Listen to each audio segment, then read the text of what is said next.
बहुत पुराने समय की बात है। एक छोटे से गांव में धनराज नाम का एक निर्धन व्यक्ति रहता था। उसकी गरीबी इतनी गहरी थी कि कई कई दिनों तक उसके घर चूल्हा नहीं जलता था। पहनने को पुराने कपड़े और खाने को कुछ नहीं। पेट भरने की आश में वह रोज सुबह गांव की गलियों में निकलता और दरवाजों पर हाथ फैलाकर भीख मांगता। शुरू में कुछ लोग दया दिखा देते थे, पर समय के साथ गांव वालों का नजरिया बदल गया। उन्हें लगने लगा कि धनराज मेहनत से बचता है। धीरे धीरे लोगों ने उससे मुंह मोड़ लिया और एक दिन ऐसा आया जब उसे कोई भी भीख देने को तैयार नहीं रहा। मजबूरी में धनराज अब हर सुबह गांव के बाहर पड़े कूड़े के ढेर के पास जाने लगा। वह वहां कचरा हटाकर देखता कि शायद कुछ खाने लायक मिल जाए। अगर बासी रोटी का टुकड़ा या बाजरे के कुछ दाने मिल जाते तो वही उसका सहारा बनते। कई बार कुछ भी न मिलने पर उसे पूरा दिन भूखा ही गुजारना पड़ता। एक दिन किस्मत ने उस पर हल्की सी मेहरबानी की। जब वह कूड़े में कुछ ढूंढ रहा था तभी उसकी उंगलियों को एक सिक्का लगा। मिट्टी साफ की तो वह 20 पैसों का सिक्का निकला। उसकी आंखों में चमक आ गई। उसने उस सिक्के को अपने फटे हुए कपड़े में कसकर बांध लिया, मानो कोई अनमोल दौलत मिल गई हो। फिर झोपड़ी में लौटकर थोड़ा पानी पिया और थकान से सो गया। अगले सुबह वह फिर उसी जगह पहुंचा। तभी उसने देखा कि एक आदमी अपने कंधे पर पड़ी बांस की टोकरी उठाए जा रहा था। टोकरी के भीतर से जानवरों की हलचल सुनाई दे रही थी। धनराज ने उसे रोक कर कहा, भाई जरा बताओ तो सही, इस टोकरी में क्या है? वह आदमी ठहर गया और बोला, इसमें ही मोर हैं, बेचने के लिए ले जा रहा हूँ। पास ही दो धनवान व्यक्ति खड़े थे। उनके नाम थे सेठ कैलाश दत्त और सेठ त्रिवेणी प्रसाद। दोनों धनराज की हालत देखकर हंस पड़े। एक ने तिरस्कार भरे स्वर में कहा, अरे भाई, इसे क्यों दिखा रहे हो? यह तो खुद एक वक्त की रोटी का मोहताज है। भला यह तुम्हारे लिए मोड़ कैसे खरीदेगा? उस व्यक्ति ने गंभीर स्वर में कहा, मुझे तो अपना सामान बेचना है। जिसने बुलाया है उसके पास जाना ही मेरा धर्म है। यह सुनकर पास खड़े दोनों रईस फिर ताने कसने लगे। यह आदमी रोज कूड़े के ढेर से दाने बीनता है और उसी से पेट भरता है, एक सेठ बोला। दूसरा हंसते हुए बोला, अगर इसके पास पैसे होते तो पहले खुद के लिए खाना खरीदता। भला यह कोई मोड़ क्या खरीदेगा? उनकी बातों पर धनराज ने कोई ध्यान नहीं दिया। वह चुपचाप खड़ा रहा। उसने अपने फटे कपड़े की गांठ खोली और उसमें से वही 20 पैसों का सिक्का निकालकर मोर बेचने वाले के सामने रख दिया। वह बोला, भाई, इन्हीं 20 पैसों में मुझे एक मोर दे दो। यह सुनते ही दोनों अमीर जोर से हंस पड़े। मजाक उड़ाते हुए एक सेठ ने धनराज के गाल पर हल्की सी चपेट मार दी। धनराज का चेहरा शांत ही रहा। उसने नम्र लेकिन दृढ़ स्वर में कहा, तुमने मुझे क्यों मारा? मैंने तुम्हारा क्या बिगाड़ा है? मैंने तो सिर्फ इस आदमी से मोर खरीदने की बात की है। यह सब देखकर मोर बेचने वाला कुछ पल चुप रहा। फिर उसने टोकरी खोली और उसमें से एक नन्हा सा नीले हरे पंखों वाला मोर का बच्चा बाहर निकाला। उसने उसे धनराज की हथेलियों में रखते हुए कहा, ले भाई, आज से यह तुम्हारा हुआ। इसका नाम मैं नीलू रखता हूँ। इसके बाद वह मुस्कुराते हुए दोनों सेठों की ओर मुड़ा और बोला, अभी तो तुम लोग कह रहे थे कि यह गरीब कुछ खरीद नहीं सकता, लेकिन देखो, जिसे तुम सबसे कमजोर समझते थे उसी ने अपने पैसों से मोर खरीद लिया। यह सुनते ही दोनों अमीर शर्मिंदा हो गए और बिना कुछ बोले वहां से चले गए। मोर बेचने वाला यह सब देखकर मुस्कुराया और फिर बिना देर किए अपनी राह पकड़ ली। धनराज वहीं कूड़े के ढेर के पास बैठ गया और हाथों से कचरा हटाकर दाने खोजने लगा। थोड़ी देर में उसे कुछ बाजरे के दाने मिल गए। उसने मन ही मन सोचा, इनमें से थोड़ा मैं खा लूंगा और बाकी अपने मोर नीलू को खिला दूंगा। इसके बाद वह नन्हे मोर को संभालते हुए अपनी झोपड़ी की ओर लौट पड़ा। घर पहुंचकर उसने जमीन पर एक पुरानी चटाई बिछाई और मोर को अपने पास बैठा लिया। रात धीरे धीरे गहराने लगी और थकान के कारण दोनों ही सो गए। अब यही उसका रोज का जीवन बन गया। हर सुबह धनराज कूड़े के ढेर के पास जाता, दानों की तलाश करता, थोड़ा खुद खाता और थोड़ा अपने मोर को खिला देता। दिन भर दोनों साथ रहते और शाम होते ही उसी चटाई पर एक दूसरे के पास सो जाते। यह क्रम कई महीनों तक यूं ही चलता रहा। लेकिन एक रात कुछ ऐसा हुआ जिसने सब कुछ बदल दिया। आधी रात को धनराज की नींद अचानक खुल गई। उसे लगा जैसे कोई धीमे स्वर में उसे पुकार रहा हो, मालिक, मालिक, मेरी बात सुनो। यह सुनते ही धनराज घबरा गया। वह उठकर बैठ गया और बोला, कौन है जो मुझे इस अंधेरी रात में मालिक कहकर बुला रहा है? तभी फिर वही आवाज आई, मालिक, मैं हूँ, आपका मोर नीलू। इतना सुनते ही धनराज का शरीर कांप उठा। उसका चेहरा डर से सफेद पड़ गया और वह समझ नहीं पा रहा था कि यह सपना है या कोई अनहोनी। धनराज ने घबराकर चारों ओर नजर दौड़ाई, लेकिन झोपड़ी के भीतर उसे कोई दिखाई नहीं दिया। तभी फिर वही धीमी सी आवाज गूंजी, मालिक मैं हूँ, आपका मोर। यह सुनते ही धनराज के पैरों तले जमीन खिसक गई। वह कांपते स्वर में बोला, हे भगवान, यह कैसे संभव है? क्या मैं सपना देख रहा हूँ या सचमुच जाग रहा हूँ? भला कोई मोर इंसानों की तरह कैसे बोल सकता है? तभी मोर हल्की हंसी के साथ बोला, मालिक डरने की कोई जरूरत नहीं है, ये तो बस शुरुआत है। आगे आपको और भी हैरान करने वाली बातें देखने को मिलेंगी, लेकिन पहले मेरी एक बात ध्यान से सुन लीजिए। धनराज ने डरते डरते कहा, हाँ बोलो, अब तुम्हारी बात सुने बिना तो मुझसे रहा ही नहीं जा रहा। मोर ने शांत स्वर में कहा, मालिक मैं आपको छोड़कर कभी नहीं जाऊंगा। मैंने खुद आपको अपना स्वामी चुना है, लेकिन एक समस्या है। आप रोज कूड़े के ढेर से दाने चुनकर लाते हैं और मैं एक पक्षी हूँ। अगर हर समय यहीं पड़ा रहूंगा तो ठीक से जी नहीं पाऊंगा, इसलिए मुझे दिन में बाहर जाने की अनुमति दे दीजिए। मैं वचन देता हूँ कि हर शाम आपके पास लौट आऊंगा। धनराज का मन आशंका से भर गया। उसे डर लगने लगा कि कहीं यह मोर फिर वापस ना आए, लेकिन फिर भी उसने भारी मन से अनुमति दे दी।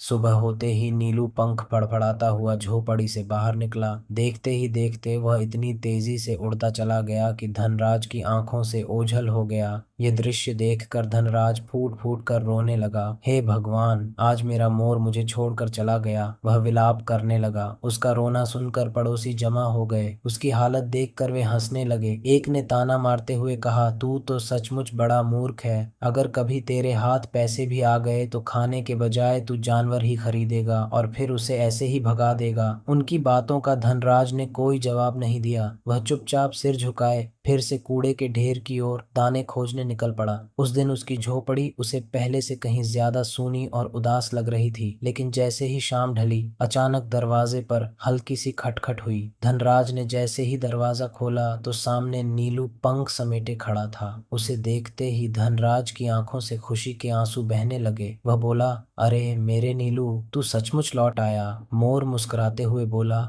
हाँ मालिक, मैंने आपसे जो वादा किया था उसे निभाया। सुबह मैं अपना भोजन खोजने गया था, लेकिन शाम को तो मुझे आपके पास ही लौटना था। नीलू ने गंभीर स्वर में कहा, मालिक आप बिल्कुल निश्चिंत रहिए, मैं आपको कभी धोखा नहीं दूंगा। इसके बाद यही उसका रोज का नियम बन गया। हर सुबह नीलू झोपड़ी से बाहर उड़ जाता, जंगलों और खेतों में अपना भोजन तलाशता और शाम होते ही वापस धनराज के पास लौट आता। यह देखकर आसपास के पड़ोसी हैरान रह गए। वे आपस में फुसफुसाने लगे, यह कोई साधारण मोर नहीं हो सकता, जरूर यह आदमी कोई तांत्रिक या जादूगर है, तभी यह पक्षी रोज लौटकर वापस आ जाता है। इसी तरह कुछ दिन बीतते चले गए। हर दिन की तरह नीलू सुबह निकलता, दूर दूर तक उड़कर जंगल में घूमता, तरह तरह के दाने और पत्ते खाता और शाम को लौटकर धनराज को दिन भर की सारी बातें बता देता। कहाँ गया, क्या देखा, किस जगह कितना सन्नाटा था। छठे दिन की बात है। नीलू एक घने जंगल में पहुंचा, जहां कंटीली झाड़ियां और ऊंचे पेड़ चारों ओर फैले हुए थे। वहीं वह कुछ कोमल हरे पत्ते चुग रहा था। तब एक विशाल वृक्ष की जड़ों के पास उसके पंजे किसी सख्त चीज से टकराए। उसने जिज्ञासा से मिट्टी कुरेदनी शुरू की। अचानक उसकी नजर एक तेज रोशनी पर पड़ी। मिट्टी हटाते ही उसके सामने एक बड़ा और चमकता हुआ हीरा दिखाई दिया। नीलू चौंक गया। यह तो अपार धन है, उसने मन ही मन सोचा। इतना कीमती कि इससे पूरा राज्य खरीदा जा सकता है। फिर वह चिंता में पड़ गया।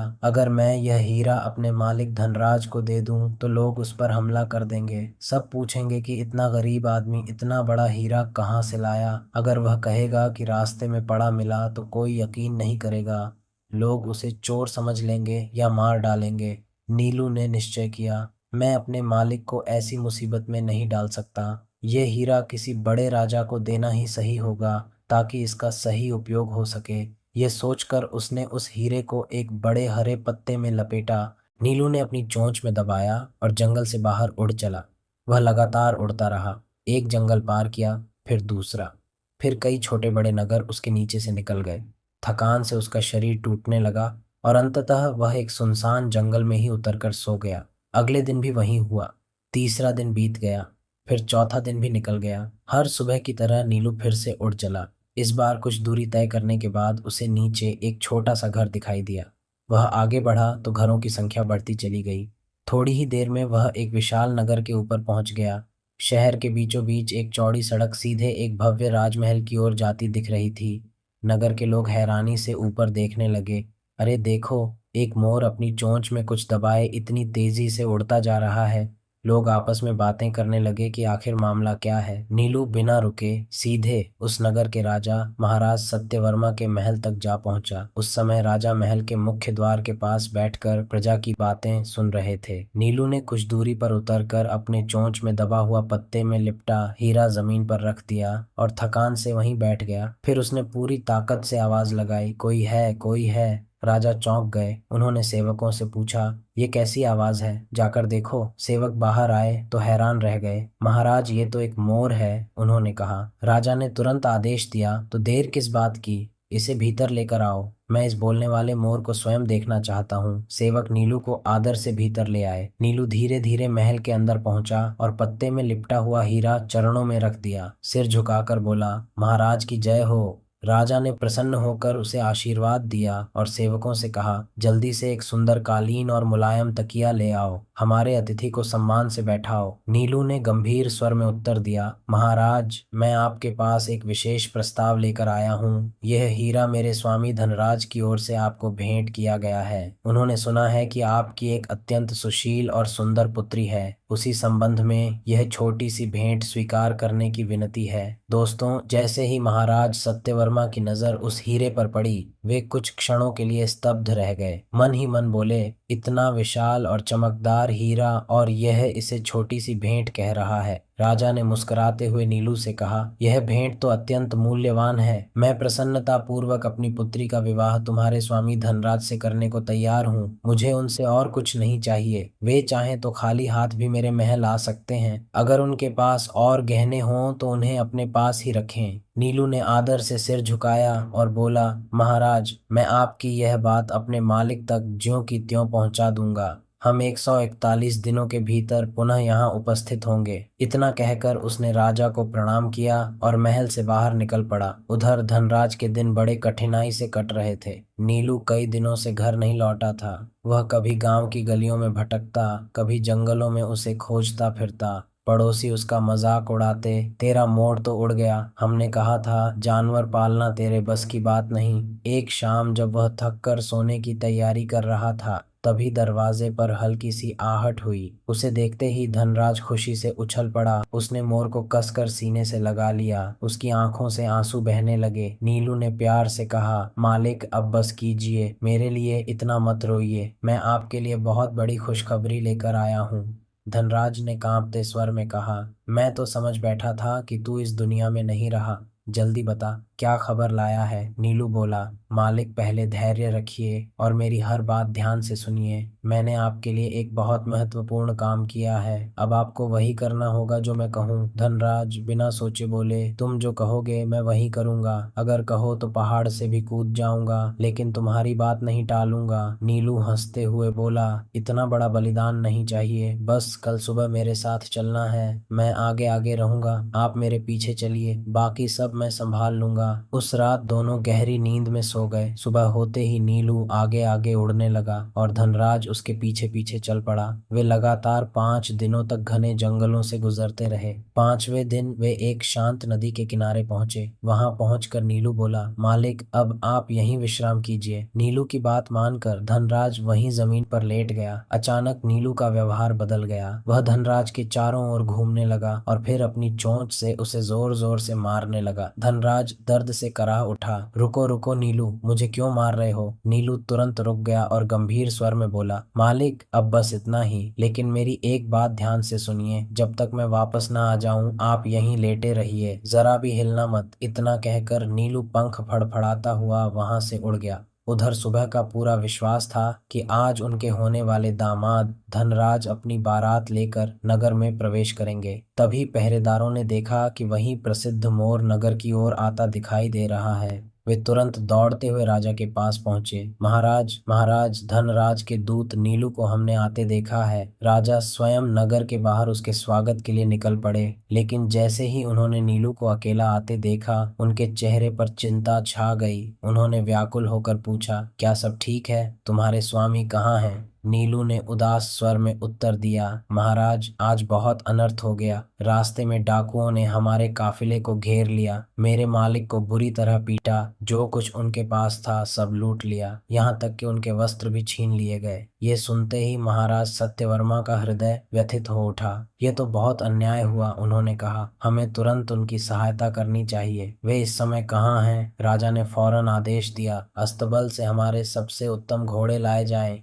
सैनिक तैयार रहें। फिर उन्होंने दासियों को बुलाकर कहा, महल के सबसे सुंदर और कीमती वस्त्र तुरंत लाए जाएं। दासियां दौड़ पड़ीं और थोड़ी ही देर में रेशमी वस्त्रों से भरा थैला लेकर लौटीं। सफेद अंगवस्त्र, गहरे रंग की जैकेट, कमरबंद और एक भव्य पगड़ी। महाराज सत्यवर्मा बोले, हम स्वयं चलेंगे और अपने होने वाले दामाद को सम्मान सहित यहाँ लाएंगे। लेकिन तभी नीलू ने विनम्रता से कहा, महाराज आपकी कृपा अमूल्य है, पर यह कार्य मुझे अकेले ही करने दीजिए। मैं यह सब वस्त्र अपने स्वामी तक स्वयं पहुंचा दूंगा। राजा कुछ क्षण सोच में पड़े, फिर नीलू की बुद्धिमानी पर विश्वास करते हुए सहमति में सिर हिला दिया। महाराज सत्यवर्मा ने आश्चर्य से नीलू की ओर देखा और बोले, लेकिन तुम तो इतने छोटे से मोर हो, इतना सारा सामान अकेले कैसे ले जा पाओगे? नीलू आत्मविश्वास से मुस्कुराया और बोला, महाराज इसका उपाय बहुत सरल है। आप यह सारा सामान घोड़े की पीठ पर बंधवा दीजिए। घोड़े की लगाम का एक सिरा उसकी गर्दन से बांध दें और दूसरा सिरा मेरी चोंच में पकड़ा दीजिए। मैं अकेला ही सब कुछ अपने स्वामी तक पहुंचा दूंगा। राजा ने नीलू की बात मान ली। जैसे ही व्यवस्था हुई, दरबार में मौजूद सभी लोग यह दृश्य देखकर चकित रह गए। वाह, यह तो सचमुच अद्भुत मोर है, लोग आपस में कहने लगे। नीलू घोड़े के साथ साथ चलता हुआ उसी नदी के किनारे पहुंचा जहां धनराज लेटा हुआ था। नीलू को देखते ही धनराज के चेहरे पर राहत और खुशी लौट आई। नीलू बोला, मालिक मैंने आपसे कहा था ना कि आपको अच्छा भोजन और सम्मान दिलाऊंगा। अब उठिए, पहले स्नान कर लीजिए और यह वस्त्र पहनिए। धनराज हिचकिचाया, बोला, मुझे नहाने धोने की आदत नहीं है और यहाँ पानी भी ठीक नहीं लगता। नीलू ने सख्ती से कहा, नहीं मालिक, अब आपको राजाओं की तरह रहना है। शरीर साफ कीजिए, दांत चमकाइए और मन से डर निकाल दीजिए। काफी समझाने के बाद धनराज ने ठीक से स्नान किया। उसने अपना चेहरा और दांत अच्छी तरह साफ किए। जैसे ही उसने शाही वस्त्र धारण किए, उसकी पूरी काया बदल गई। चेहरा दमकने लगा और चाल में आत्मविश्वास आ गया। अब वह किसी साधारण भिखारी नहीं, बल्कि सचमुच एक राजकुमार जैसा प्रतीत हो रहा था। नीलू ने उसे देखते हुए कहा, मालिक अब आपको कोई पहचान भी नहीं पाएगा। आज से आप बूढ़े के ढेर राजदाने चुनने वाले नहीं रहे, अब आप हैं महाराज धनराज। बस एक बात याद रखिए, आप अधिक बोलेंगे नहीं। जो भी बात होगी मैं संभाल लूंगा। धनराज ने सिर हिलाकर सहमति दे दी। कुछ दूर आगे बढ़ने पर उन्हें नगर के सैनिक मिल गए। थोड़ी ही देर में महाराज सत्यवर्मा स्वयं अपने मंत्रियों और दरबारियों के साथ स्वागत के लिए आ पहुंचे। नीलू ने धीरे से धनराज से कहा, महाराज सत्यवर्मा को प्रणाम कीजिए। धनराज ने ठीक वैसा ही किया जैसा नीलू ने उसे समझाया था। वह आगे बढ़ा और झुककर महाराज सत्यवर्मा को प्रणाम किया। राजा भावुक हो उठे और प्रेम पूर्वक उसे गले लगा लिया। इसके बाद ढोल नगाड़ों और शंखनाद के बीच सभी लोग राजमहल की ओर बढ़ चले। महल में भव्य तावत सजी, चारों ओर आनंद और उल्लास का वातावरण था। रात भर गीत संगीत उसमें भव्य दावत सजी, चारों ओर आनंद और उल्लास का वातावरण था। रात भर गीत संगीत और हंसी खुशी का दौर चलता रहा। अगले सुबह नीलू सीधे महाराज सत्यवर्मा के पास पहुंचा और बोला, महाराज अब उस कार्य को पूर्ण करने का समय आ गया है जिसके लिए हम यहाँ आए थे। कृपया राजकुमारी मंदाकिनी का विवाह हमारे स्वामी महाराज धनराज से शीघ्र संपन्न कराइए। महाराज पहले से ही अपने वचन पर अडिग थे। उन्होंने प्रसन्न होकर कहा, सब तैयार है, दुल्हन सज चुकी है। और उसी समय पूरे राजसी ठाठ बाट के साथ राजकुमारी मंदाकिनी का विवाह महाराज धनराज से करा दिया गया। शंख, मंत्रोच्चार और पुष्प वर्षा के बीच यह विवाह संपन्न हुआ। विवाह के अगले दिन नीलू अपने स्वामी के पास आया और बोला, मालिक अब मैं कुछ दिनों के लिए बाहर जाना चाहता हूँ। जब तक मैं वापस न आऊं आप अपनी पत्नी के साथ अपने ससुराल में विश्राम कीजिए। इसके बाद नीलू महाराज सत्यवर्मा के पास गया और आदर से बोला, महाराज मेरा कार्य यहाँ पूर्ण हो चुका है। मेरे स्वामी ने मुझे अपने पुराने घर की देखभाल के लिए भेजा है। मैं लगभग 1 सप्ताह के लिए बाहर जा रहा हूँ। राजा ने चिंता से पूछा, क्या तुम्हें अपने साथ कुछ सैनिक चाहिए? नीलू ने मुस्कुराकर उत्तर दिया, नहीं महाराज, मैं अकेला ही पर्याप्त हूँ। बस जब तक मैं लौट कर न आऊं मेरे स्वामी का ध्यान रखिएगा। राजा ने सहमति में सिर हिलाया। नीलू ने सबको प्रणाम किया और अपने सफर पर निकल पड़ा, लेकिन वह अपने पुराने गांव की ओर नहीं गया। महल से निकलकर उसने एक अलग रास्ता चुना। कुछ समय बाद वह एक अत्यंत सुंदर और वहां की सड़कें चमकदार थीं, इमारतें ऊंची और बाजार रंग बिरंगे थे। चारों ओर वैभव और चकाचौंध फैली हुई थी, लेकिन सबसे आश्चर्य की बात यह थी कि उस पूरे नगर में एक भी इंसान दिखाई नहीं दे रहा था। न कोई पुरुष, न स्त्री, न बच्चे। चारों ओर गहरा सन्नाटा पसरा हुआ था। सड़कें सूनी थीं, बाजार वीरान पड़े थे और हवाओं की आवाज के अलावा कुछ सुनाई नहीं दे रहा था। थोड़ी दूर आगे बढ़ने पर नीलू की नजर एक अत्यंत विशाल और भव्य भवन पर पड़ी। वह मकान नीलम, माणिक और अन्य कीमती पत्थरों से जड़ा हुआ था। उसकी दीवारें इतनी चमक रही थीं कि नीलू ने वैसी रोशनी पहले कभी नहीं देखी थी। वह मन ही मन सोचने लगा, अगर यह घर खाली है तो मेरे मालिक महाराज धनराज के लिए इससे अच्छा स्थान और क्या हो सकता है। लेकिन फिर उसके मन में संदेह भी उठा, इतना सुंदर भवन भला यूं ही खाली कैसे हो सकता है। नीलू ने आगे बढ़कर दरवाजा खटखटाया और ऊंची आवाज में बोला, कोई है यहाँ? उसने कई बार पुकारा, लेकिन भीतर से कोई उत्तर नहीं आया। तभी नीलू ने जोर से आवाज लगाई, अरे कोई है क्या? कुछ क्षण बाद भीतर से एक कांपती हुई वृद्धा की आवाज सुनाई दी, कौन है बाहर इतना शोर मचाने वाला? नीलू ने तुरंत उत्तर दिया, दादी माँ, मैं हूँ, आपका पोता। यह सुनते ही बूढ़ी स्त्री घबरा गई। उसने कहा, अगर सच में मेरे पोते हो तो तुरंत यहाँ से चले जाओ। इस स्थान पर रहना खतरनाक है। यहाँ आकर तुम अपनी और मेरी दोनों की जान जोखिम में डाल दोगे। लेकिन नीलू ने विनम्रता से कहा, दादी माँ, कृपया मुझे भीतर आने दीजिए। मुझे डरा कर मत भगाइए। मुझे आपसे कुछ बातें जाननी हैं। कुछ देर की चुप्पी के बाद दरवाजा धीरे धीरे, दादी माँ, मैं आपकी पीड़ा समझता हूँ, लेकिन मैं यहाँ किसी कारण से आया हूँ। मुझे यह जानना है कि यह नगर किसका है और यहाँ ऐसा सन्नाटा क्यों है। आपको किस बात का भय सताता है? यह सुनते ही बूढ़ी स्त्री और भी डर गई। उसने चारों ओर देखा और धीमी आवाज में कहा, बेटा, इस नगर में असीम खजाना छिपा हुआ है। बूढ़ी माँ ने कांपती आवाज में आगे बताया, बेटा, यहाँ घोड़े, रथ और अनगिनत धन संपत्ति तो बहुत है, लेकिन इन सब का मालिक कोई इंसान नहीं है। इस पूरे नगर पर एक विशाल नाग का राज है। उसका नाम है काली नाग। वही इस खजाने का स्वामी भी है और रक्षक भी। इसी भवन को उसने अपना निवास बना रखा है। यह सुनकर नीलू ने गंभीरता से पूछा, दादी माँ, क्या वह नाग बहुत विशाल और शक्तिशाली है? उसके पास कोई रक्षा या हथियार भी हैं क्या? बूढ़ी स्त्री की आंखों में डर उतर आया। हाँ बेटा, वह बेहद भयानक है। जब भी वह बाहर निकलता है तो अचानक तेज हवाएं चलने लगती हैं। आकाश में धूल भर जाती है, मानो कोई भयंकर तूफान आ रहा हो। वह आंगन में उतरकर जो सामने आता है सब निगल जाता है, पानी पीता है और फिर गायब हो जाता है। हम जैसे कमजोर लोग उसका क्या बिगाड़ सकते हैं? फिर उसने और भी डरते हुए कहा, और हाँ बेटा, उसके साथ एक खूंखार शेर भी रहता है जो हर समय उसकी रक्षा करता है। इतना सुनते ही नीलू की आंखों में भय नहीं बल्कि साहस चमक उठा। वह दृढ़ स्वर में बोला, दादी माँ, आप बिल्कुल चिंता मत कीजिए। बस मुझे कोई ऐसी जगह बता दीजिए जहाँ से मैं उस नाग को छिप कर देख सकूं। जैसे ही वह निकलेगा मैं उसका सामना करूंगा। यह सुनकर बूढ़ी माँ का दिल धड़कने लगा। वह घबरा कर बोली, अरे बेटा, ऐसी बातें मत करो। तुम पहले ही मेरे लिए खतरा बन चुके हो। ये घर उसी नाग का है। अगर उसने तुम्हारी आवाज़ सुन ली तो हम दोनों मारे जाएंगे।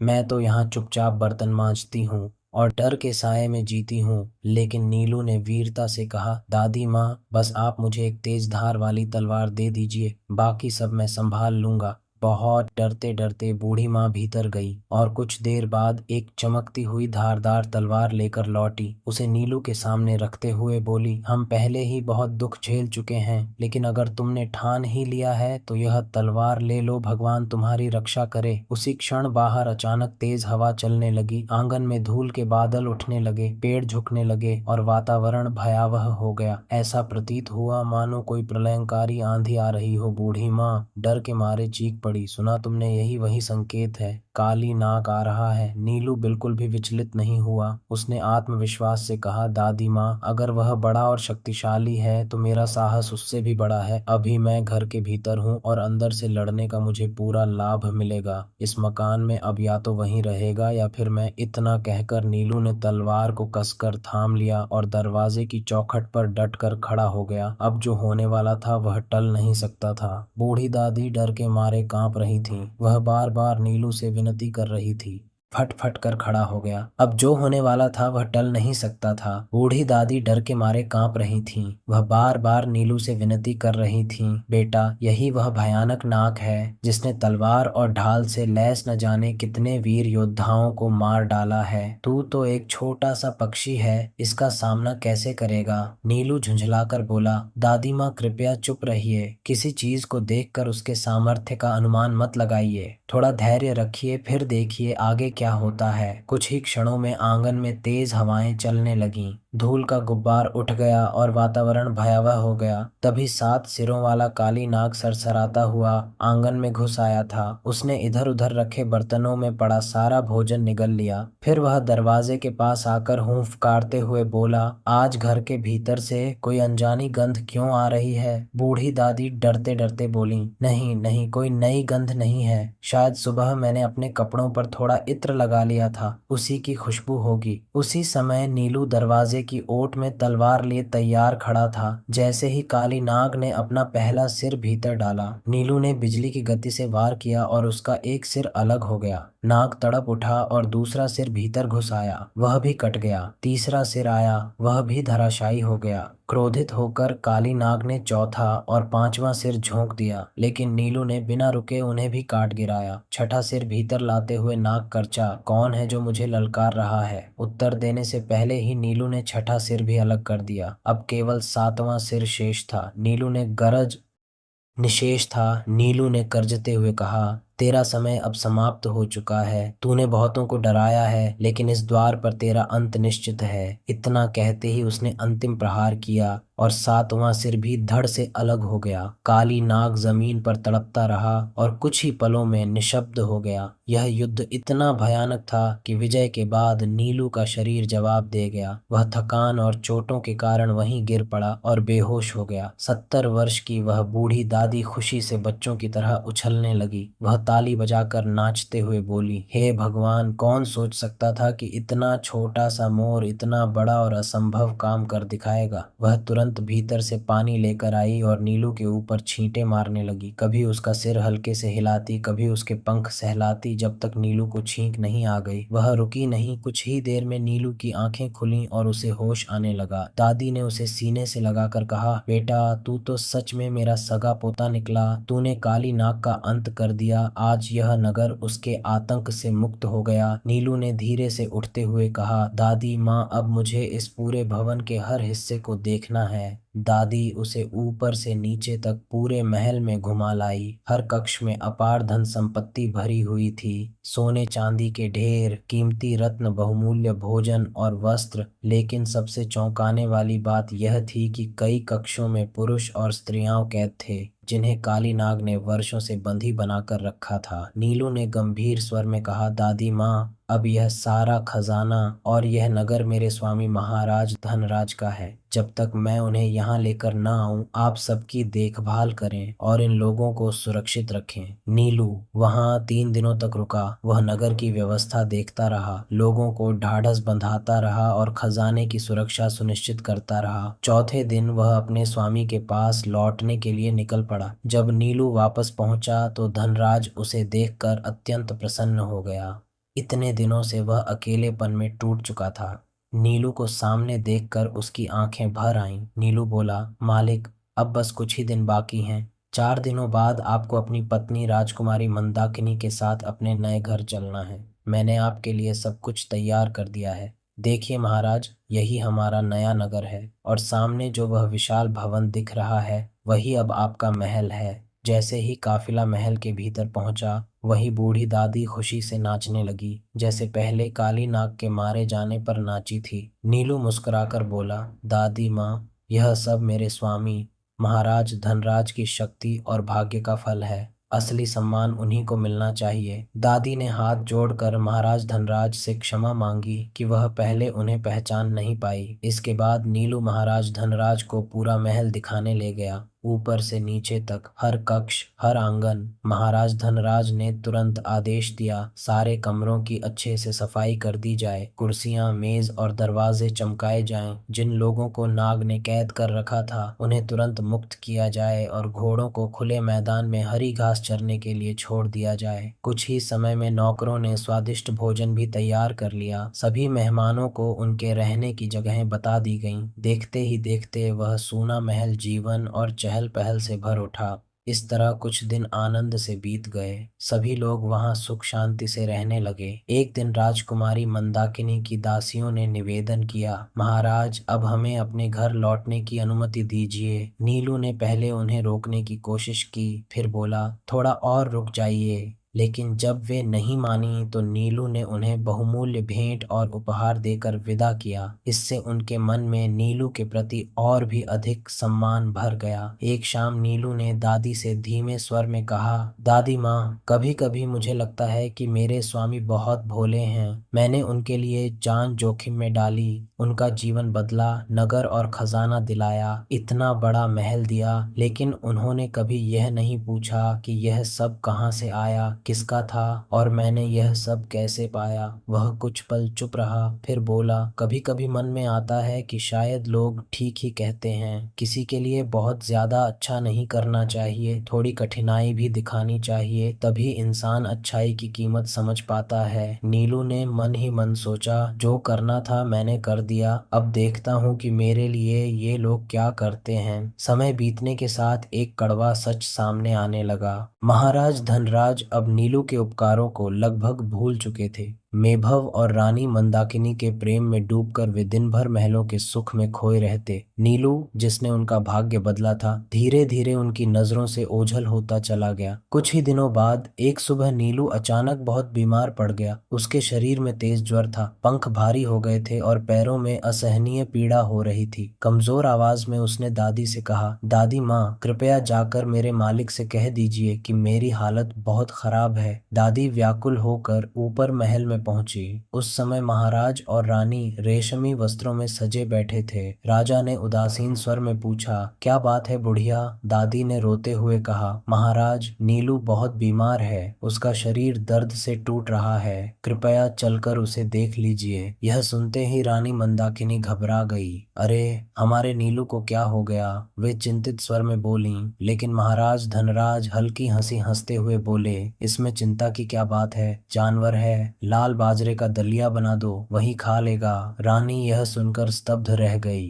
क्या आप उसे वही खिलाना चाहते हैं जो मजबूरी में घोड़े भी खाते हैं? उन्होंने भावुक होकर कहा, वह कोई साधारण मोर नहीं है, उसने आपके लिए अपना सब कुछ दांव पर लगाया है। जैसे आंख में पड़ा रेत का कण भी बहुत पीड़ा देता है, वैसे ही उसे कष्ट में देखकर आपको भी दुख होना चाहिए। राजा यह सुनकर क्रोधित हो गया। तुम बहुत बोलने लगी हो, उसने कठोर स्वर में कहा। चावल इंसानों के लिए है, उसके लिए लाल बाजरा ही पर्याप्त है। फिर राजा ने दादी की ओर देखकर आदेश दिया, जाओ, वही करो जो मैंने कहा है। बेचारी दादी नीचे लौटी, उसकी आंखों से आंसू बह रहे थे। उसने सारी बात नीलू को बता दी। नीलू को अपने कानों पर विश्वास नहीं हुआ। उसने धीमे स्वर में पूछा, दादी माँ, क्या उन्होंने सच में यही कहा कि मुझे लाल बाजरे का दलिया दिया जाए? दादी ने सिर झुकाकर उत्तर दिया, हाँ बेटा, यही कहा गया। नीलू ने गहरी सांस ली और बोला, ठीक है दादी माँ, शायद लोग सही कहते हैं, फिर भी हमें उन्हें एक मौका और देना चाहिए। कुछ क्षण रुककर वह बोला,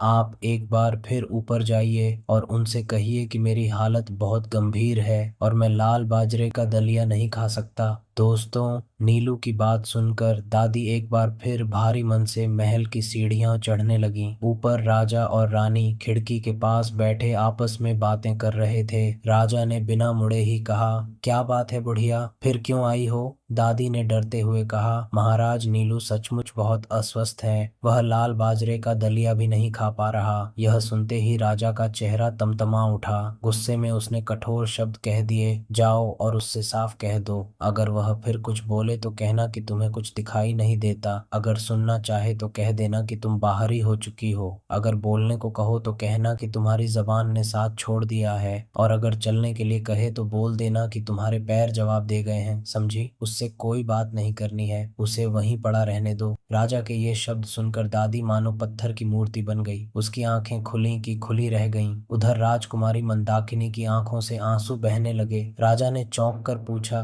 तुम क्यों रो रही हो? रानी ने भारी मन से कहा, जो व्यक्ति दूसरों के उपकार को भूल जाता है वही सबसे बड़ा मूर्ख होता है। फिर वह अपने पति की ओर देखकर बोली, महाराज, आप ऐसा क्यों सोचते हैं? जिस तरह आप नीलू के साथ व्यवहार कर रहे हैं वह मुझे भीतर से तोड़ रहा है। जब भी मैं उसके लिए कुछ अच्छा कहती हूँ आपको बुरा लग जाता है। मुझे समझ नहीं आता कि आपकी बुद्धि को क्या हो गया है। यह सुनते ही राजा झुंझला गया। उसने कड़क आवाज में कहा, तुम मुझसे इस तरह बात क्यों कर रही हो? मैं राजा हूँ या वह मोर राजा है? अगर वह बीमार है तो मुझे क्यों परेशान किया जा रहा है? मैं ठीक से खा नहीं पा रहा, चैन से सो नहीं पा रहा, हर समय वही मेरे लिए सिरदर्द बना हुआ है। राजा क्रोध में बोला, अगर उसे खाने पीने की चीजें पसंद नहीं है तो न खाए, चाहे मर ही क्यों न जाए। मेरे माता पिता मर गए फिर भी मैं जीवित हूँ। क्या मैं उस पक्षी के लिए मर जाऊं जिसे मैंने कभी कुछ पैसों में खरीदा था? इतना कहकर उसने दादी को झड़कते हुए कहा, जाओ और उससे कह दो कि अपने से बड़ों से बात करने की तमीज सीखे और मुझे बार बार परेशान न करे। बेचारी दादी कांपते कदमों से नीचे उतरी।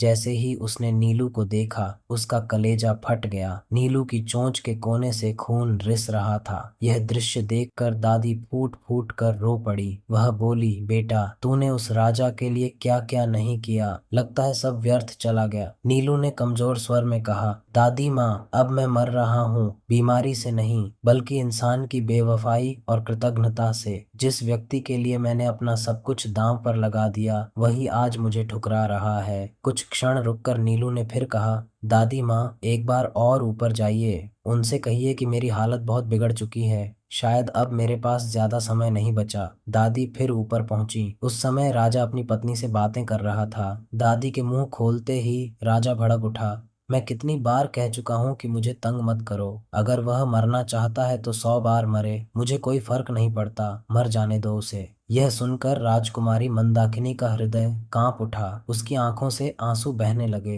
वह व्यथित स्वर में बोली, महाराज, आप कैसी बातें कर रहे हैं? उस मोर ने आपका क्या बिगाड़ा है? क्या उसने कभी आपका अहित किया? नहीं, उसने तो केवल आपकी भलाई की है। उसी ने मेरा विवाह तय कराया, मुझे यहाँ तक लाया, आपको महल और अपार धन दिलाया। आप गरीब थे, आज राजा हैं, सब उसी की वजह से। वह आगे बोली, आज अगर आप उसके साथ ऐसा व्यवहार करेंगे तो लोग आपको नहीं, उसी को नहीं, आपको दोषी ठहराएंगे। लेकिन महाराज धनराज पर इन बातों का कोई प्रभाव नहीं पड़ा। उसने मुंह फेर लिया। दादी निराश होकर नीचे लौटी। उसने देखा कि नीलू की हालत और बिगड़ चुकी थी। तभी राजकुमारी मंदाकिनी का हृदय और अधिक व्याकुल हो उठा। उसने तुरंत अपने एक विश्वसनीय सेवक को बुलाया और आदेश दिया, जल्दी से थोड़ा चावल पकवाओ और नीलू को खिलाओ। उसके लिए एक मुलायम शॉल भेजो ताकि ठंड न लगे, और उसके सिर के नीचे रखने के लिए एक नरम तकिया भी ले जाओ। और यह भी कह देना कि अगर वह चाहे तो मैं अपने पिता के सबसे श्रेष्ठ वैद्य को अभी बुलवा लूंगी। सेवक सारी वस्तुएं लेकर नीचे दौड़ा, लेकिन दुर्भाग्य अपनी सीमा पार कर चुका था। जब तक वह नीलू के पास पहुंचा